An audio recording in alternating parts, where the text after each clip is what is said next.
Assalamualaikum warahmatullahi wabarakatuh. Waalaikumsalam.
Alhamdulillah.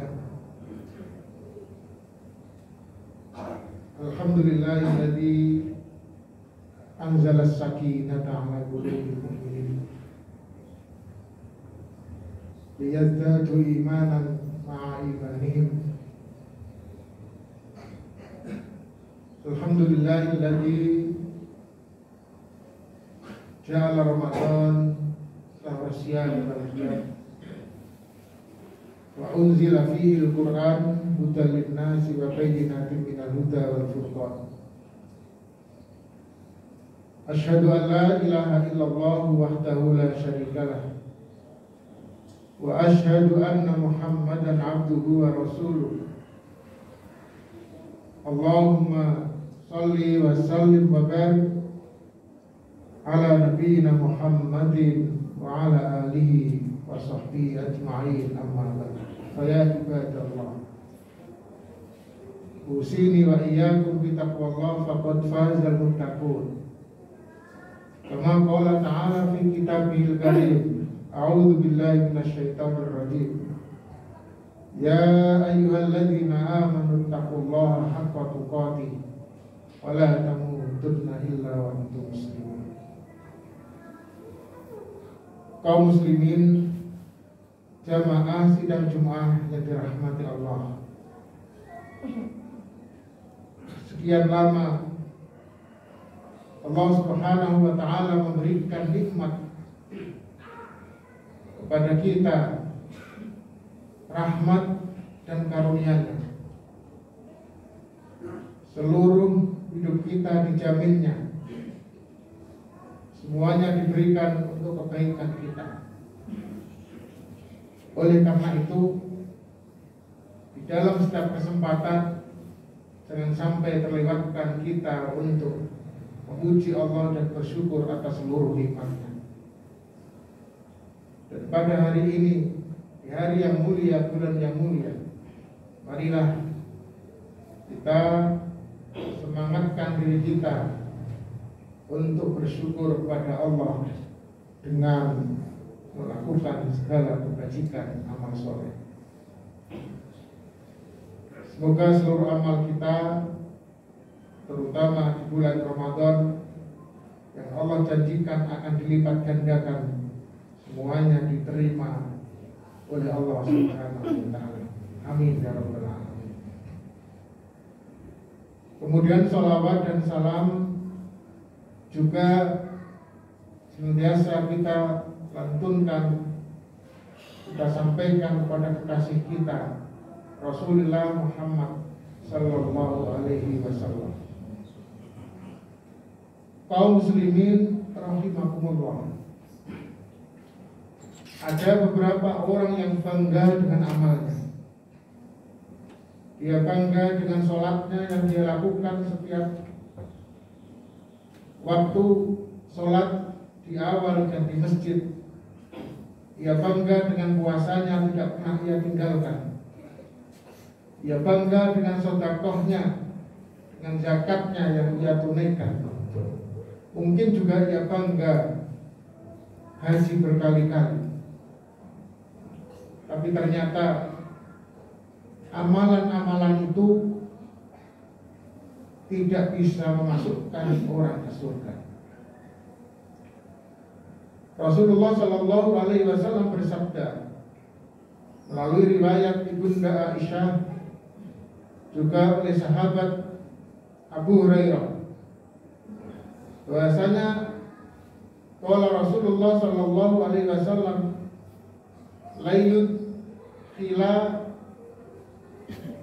al-jannata ahadan amalu, tidak akan seseorang itu masuk surga dengan amalnya. Faqila, lalu Nabi ditanya, wala anta ya Rasulullah, juga tidak pula engkau ya Rasul, wala ana, tidak pula saya. Nabi pun masuk surga bukan karena amal Nabi. Padahal amal Nabi bisa kita bayangkan bagaimana ketika Aisyah menggambarkan hingga sampai kakinya bengkak karena sholat dia cari malam, sholat, tidur lagi, cari lagi, sholat lagi. dan seluruh hidupnya adalah untuk ibadah kepada Allah, tapi amal itu tidak menjadikan dia masuk surga. Wala ana, tidak pula saya. Tapi apa yang bisa masukkan surga? Kata Nabi, illa ayyadaghammadanillahu bimaghfiratin wa rahmatin, dalam riwayat Aisyah, kecuali Allah memberikan aku ampunan dan rahmat. Dan jelas bahwa Nabi adalah orang yang sudah diampuni oleh Allah Subhanahu wa ta'ala, dan jelas masuk surga. Tetapi ibadahnya kepada Allah tidak pernah bisa kita contoh, begitu sangat semangat dan banyaknya. Kaum muslimin rahimakumullah,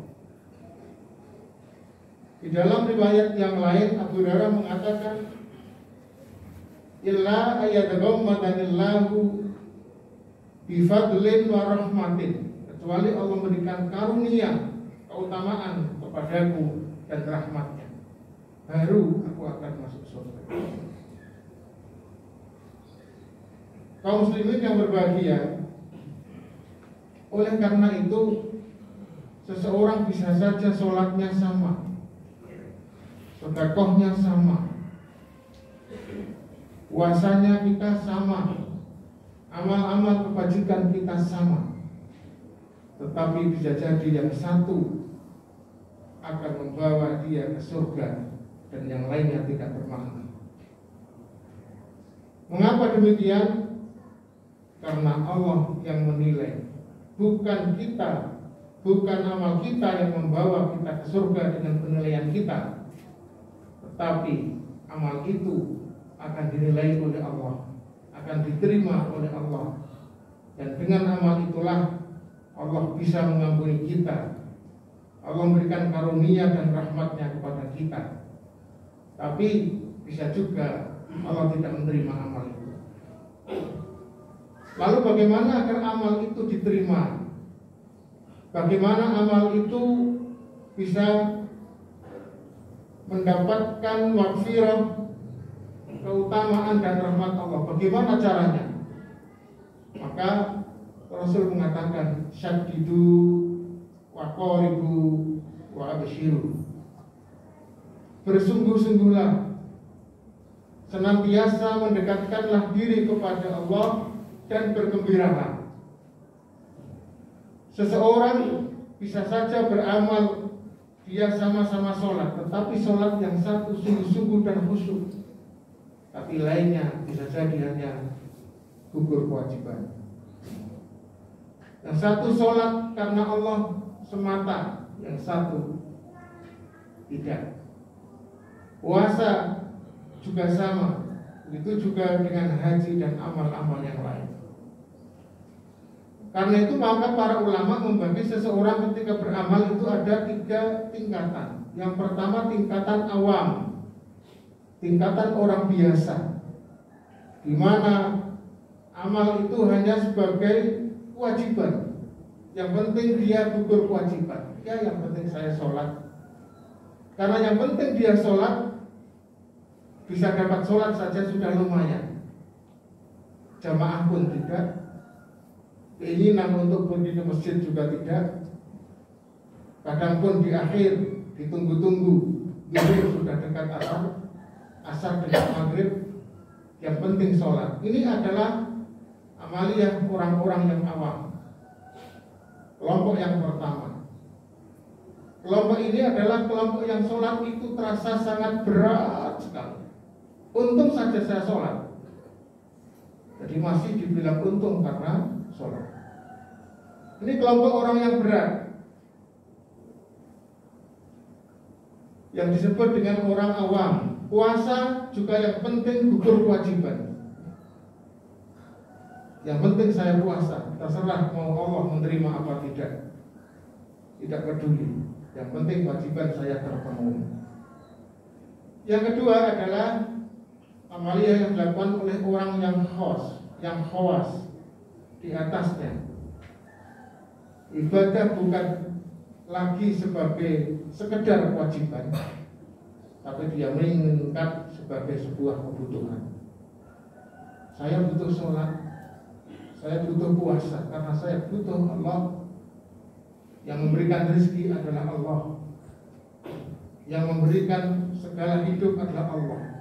Meskipun ini transaksional, apa yang saya lakukan sebanding dengan apa yang Allah berikan kepada saya, tetapi ini sudah lumayan di atas orang-orang yang awam yang pertama, orang yang khawas, sehingga dia berusaha untuk sholat dan bersungguh-sungguh dalam sholatnya, meskipun sekedar transaksional kebutuhan.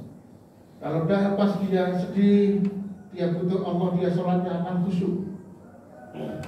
Ketika dalam kondisi butuh Allah, maka ibadahnya akan rajin.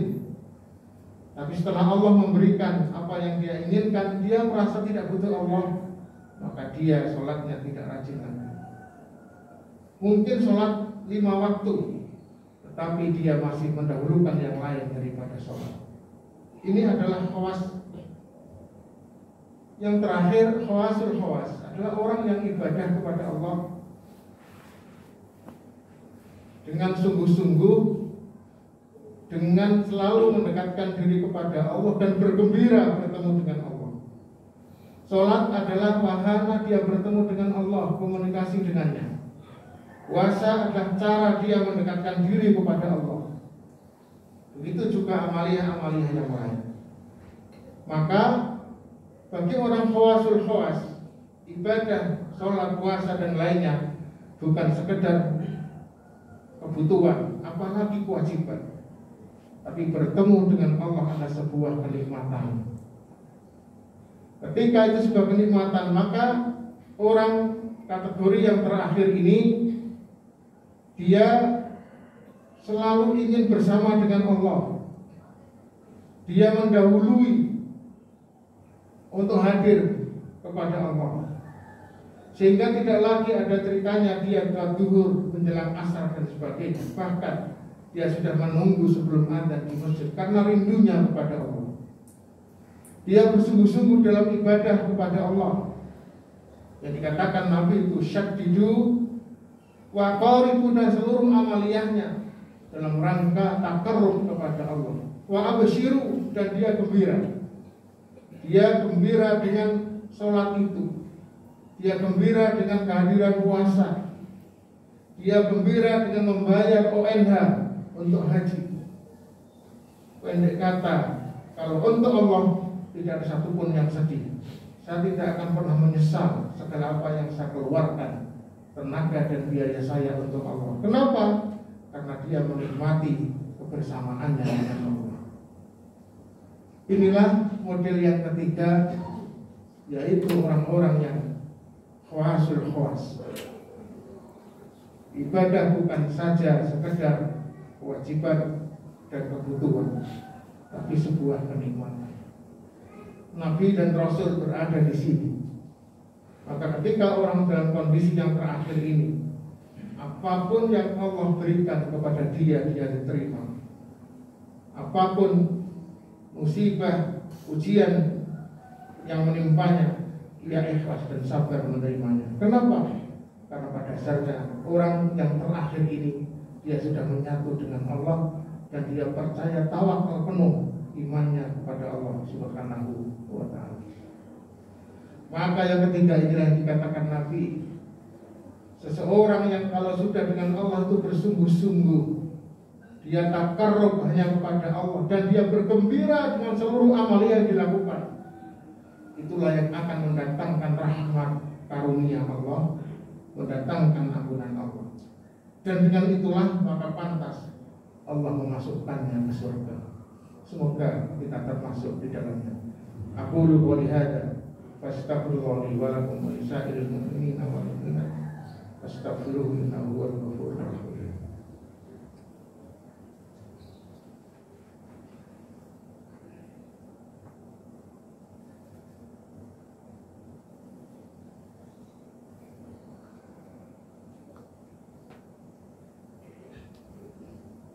Alhamdulillahilladzi kafa. Wassalatu wassalamu ala nabiyyil mustafa wa ala alihi wa sahbihi wa sallama tasliman katsiran. Kaum muslimin rahimakumullah, yang terakhir, pernah Rasulullah SAW mengatakan ketika berperang,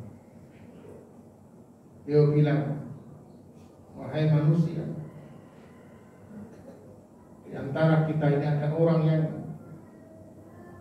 dia di Madinah, dia tidak berangkat berperang, tapi dia mendapatkan pahala seperti orang yang berperang. Ditanya, kenapa bisa demikian ya Rasulullah? Bukankah berperang itu pahalanya banyak, apalagi ketika dia mati syahid? Tetapi disamakan dengan orang yang di Madinah yang tidak berangkat berperang.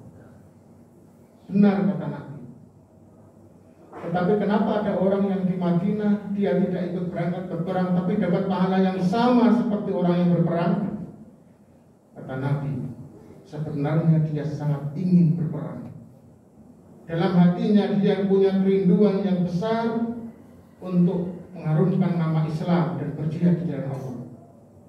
Tapi dia tidak bisa berangkat karena sakit atau karena kepentingan lain yang tidak bisa dia tinggalkan, sehingga secara fisik mereka tidak berangkat, tetapi hatinya bersama kita.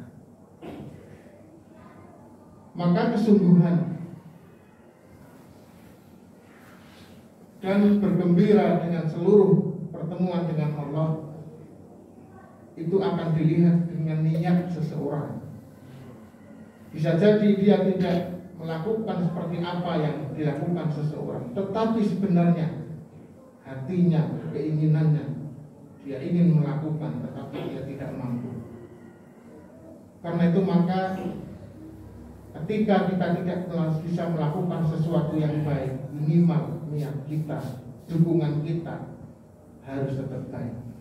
Dan itu menjadi amanah kita. Semoga bulan Ramadan ini bulan yang memberikan kita kegembiraan untuk bertemu Allah dalam amaliyah-amaliyah kita, dan Allah Subhanahu wa Ta'ala menerima apa yang telah kita lakukan. Kita berdoa kepada Allah di akhir doa ini. A'udzubillahi minasyaitonir rajim. Bismillahirrahmanirrahim. Alhamdulillahirabbil alamin, hamdan na'im, hamdan syakirin, hamdan yuafi ni'amahu wa yukafi'u mazidah. Rabbana wa lakal hamdu kama yanbaghi li jalali wajhikal karim wa 'azimi sultanik. Allahumma shalli wa sallim wa barik ala nabiyyina Muhammadin wa ala alihi wa sahbihi ajma'in. Allahumma ighfir lil muslimina wal muslimat wal mu'minina wal mu'minat al ahya'i minhum wal amwat innaka sami'un qaribun mujibud da'wat ya qadiyal hajat. Allahumma ighfir lana dzunubana wa kaffir 'anna sayyi'atina wa tawaffana ma'al abrar. Allahumma ighfir lana dzunubana wa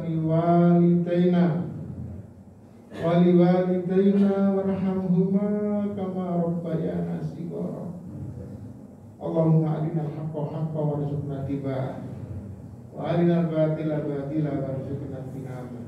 Allahumma inna nas'aluka salamatan fid din wa afiyatan fil jasadi wa ziyadatan fil ilmi wa barakatan fil rizqi wa taubatan qabla al maut wa rahmatan indal maut wa maghfiratan ba'dal maut. Allahumma hawwin 'alaina fi syakaratil maut wa najatan minan nar wa 'afwa indal hisab.